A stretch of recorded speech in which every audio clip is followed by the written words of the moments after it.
I mean, shoot, in the school building, usually your contentious issues are dress code, whether or not they're required to wear a belt or when is prom. 3 years ago, the Gay Straight Alliance sponsor came and told me that we had a transgender student preparing to transition. And to be honest with you, I'd never really heard either one of those phrases. I have to make a decision on what side of the fence do I want to defend.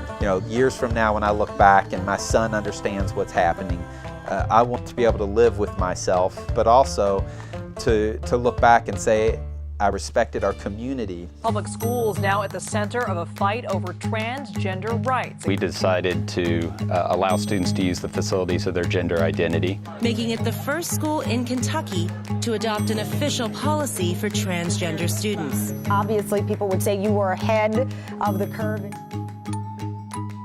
I had to sit down with people and have really uncomfortable conversation and ask really uncomfortable questions.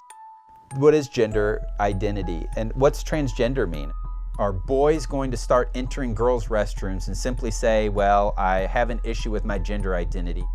Why are you having everyone suffer for the greater good of one child? At the beginning, I was very lonely in making some of those decisions. There's hate mail, a lot of hate mail in here. In fact, I told my wife, if anything ever happens to me, here's the folder you go to. There were times I would, just all of a sudden have this sense of, what the heck are you doing?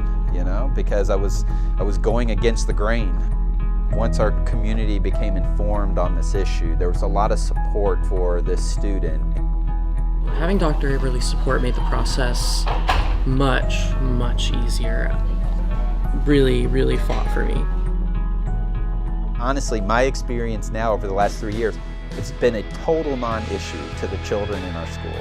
In the last couple of years, we've been ranked in the top 10 in the state. Dr. Aberli, we're so pleased to present you this upstanding award. I want to thank God. He gave me words of wisdom. This isn't about, standing up for the LGBTQ community.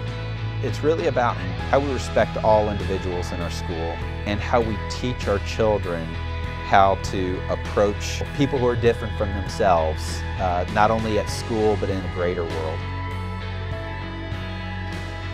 Did I do the right thing? Absolutely.